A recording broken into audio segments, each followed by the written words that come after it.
Hello friends, welcome back to my channel drama vibes. और आज के इस वीडियो में हम बात करने जा रहे हैं एपिसोड नंबर 9 के बारे में of drama intense love. So let's get started. इस वीडियो के हम स्टार्टिंग में दिखाया जाता है कि सुजन वे उस कैंसर पेशेंट को मोटिवेट करने जाती है, क्योंकि डॉक्टर साहब को पता चलता है कि वो लड़की सुजन वे की फ़ैन है। एट द एंड जब वो लड़की सुजन वे को देखती है तो वो उसे देखकर बहुत खुश होती है और वो रिक्वेस्ट जाहिर करती है कि वो भी प्रिंसेस लैंसिया की तरह तैयार होना चाहती है, जिसे सुनकर सुजन वे कहती है कि क्यों नहीं, मैं तुम्हारी ये विश पूरी कर सकती हूँ। लेकिन उसे लगता है कि उसके शायद बाल ना होने के कारण ये पॉसिबल नहीं है। और उसके बाद सुजन वे अपनी किट निकालती है और उसे पूरी तरह से तैयार कर देती है एक प्रिंसेस की तरह, जिसे देखकर वो काफ़ी ज़्यादा खुश होती है। डॉक्टर साउथ जाहिर करते हैं कि अब तुम्हें इंजेक्शन्स लगा लेने चाहिए, जिस पर वो कहती है कि मैं चाहती हूँ कि नर्स नहीं डॉक्टर साहब मुझे इंजेक्शन लगाएं।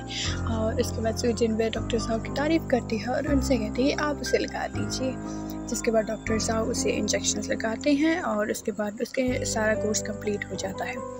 उसके बाद हमें नेक्स्ट सीन में दिखाया जाता है कि डॉक्टर साहब सुजन वे को बाहर छोड़ने जाते हैं। तब सुजन वे ये डर जाहिर करती है कि उसे ऐसा लगता है कि जैसे कोई उसे फॉलो कर रहा हो, और जिस पर डॉक्टर साहब कहते हैं क्यों ना मैं तुम्हें घर छोड़ दूँ, जिस पर वो कहती नहीं मैं खुद चली जाऊँगी। दूसरी तरफ हमें दिखाया जाता है कि डॉक्टर शाह फुल ऑन हमारी बूदे को फॉलो कर रहे होते हैं और वो पूरी तरह से कोशिश कर रहे होते हैं उसे इम्प्रेस करने की, लेकिन बूदे उसे टोटल इग्नोर मारते हुए उसे ना कर वहाँ से चली जाती है।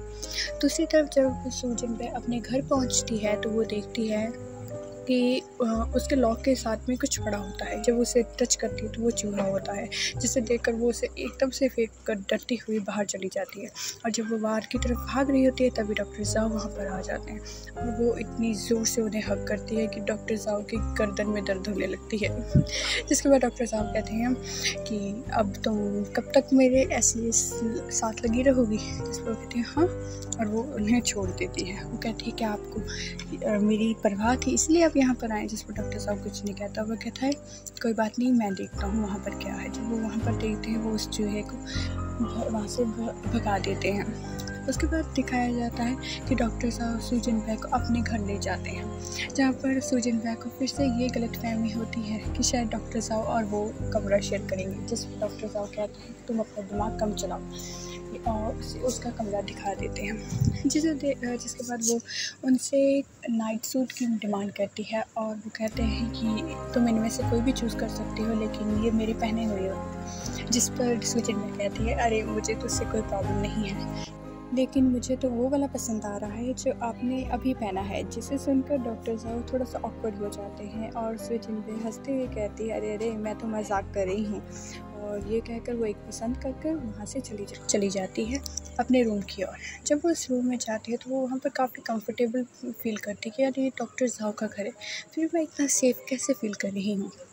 उसके बाद दिखाया जाता है नेक्स्ट सीन में कि जब सुजन वे सो रही होती है तभी उसे एकदम से कुछ आवाज़ आती है, जिससे सुनकर वो डरते हुए डॉक्टर साहब के कमरे में भाग कर जाती है और उनसे लिपट जाती है।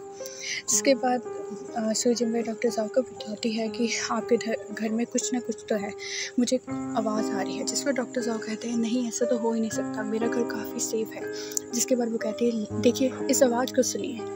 उसे सुनने के बाद डॉक्टर साहब कहते हैं अच्छा इस आवाज़ के बारे में तुम बात करिए, आओ मैं तुम्हें कुछ दिखाता हूँ। उसके बाद वो एक छोटे से कमरे का रास्ता खोलते हैं और वहाँ पर जाते हैं। वहाँ पर उन्होंने असल में एक पंछी को रखा होता है जो कि घायल था और डॉक्टर साहब ने उसकी मरहम पट्टी की थी। उसे खाना डालने के बाद वो दोनों नीचे आ जाते हैं। नीचे आकर सुजन वे काफ़ी खुश होती है कि यार डॉक्टर साहब क्यूट इंसान है। उसके बाद वो सो जाती है।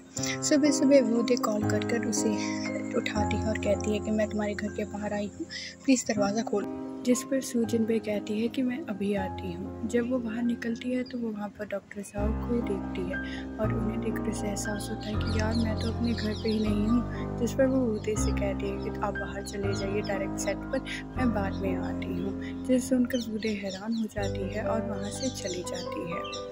उसके बाद वो सेट पर पहुँच कर सुजन बे से पूछती है कि तुम कहाँ थी कल रात, जिस पर वो कहती है डॉक्टर साहब के घर पर। जिस पर वो घबरा जाती है और पूछती है कि कहीं तुम दोनों के बीच में कुछ हुआ तो नहीं।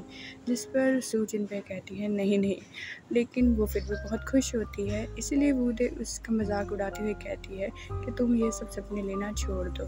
अगर कोई लड़का का अपनी पसंदीदा लड़के के साथ होगा तो वो कभी भी उसके पास बिना जाए रह ही नहीं सकता। इसलिए इससे तुम समझ लो कि वो तुम्हें लाइक नहीं करता। जिस सुनकर सू जिनबे काफ़ी ज़्यादा हैरान हो जाती है और थोड़ी सी सैड भी कि यार ये क्या हो गया। इसलिए वो जैवे से भी पूछती है कि अकॉर्डिंग टू यू एक लड़का और लड़की एक साथ रही पूरी रात एक प्राइवेट जगह में, फिर भी लड़का उसके पास ना जाए तो इसका क्या मतलब है। जिस पर जैवे कहता है कि इसका मतलब यही हो सकता है कि शायद उस लड़के को उस लड़की में इंटरेस्ट ही ना हो। जिसे सुनकर सू जिनबे काफ़ी ज़्यादा हैरान हो जाती है और थोड़ा ऑकवर्ड फील करती है। इसी के कारण वो अपने शूट पर भी कंसंट्रेट नहीं कर पाती, लेकिन बाद में अपने आप को फुली कंट्रोल कर वो शूट को कंप्लीट कर ही देती है। इसके बारे में नेक्स्ट सीन में दिखाया जाता है कि डॉक्टर जाओ भी अपने हॉस्पिटल में सू जिनबे के बारे में ही सोच रहे होते हैं। उन्हें कल रात के वो सारे इवेंट्स याद आ रहे होते हैं जिसमें वो और सू जिनबे एक दूसरे के क्लोज थे। इसके बारे में सोचते सोचते वो काफ़ी ज़्यादा परेशान दिखाई दे रहे थे। नेक्स्ट सीन में हमें दिखाया जाता है कि वूडे कोशिश करती है डॉक्टर शाओ को ये साबित करने की कि वो तो रिलेशनशिप में है, इसलिए वो एक लड़के को अपने साथ लाती है। वो लड़का अपने आप को फ्रांस से आया हुआ बताता है, जिसे सुनकर डॉक्टर शाओ उससे कुछ फ्रेंच में बात करते हैं जिस पर वो जवाब नहीं दे पाता।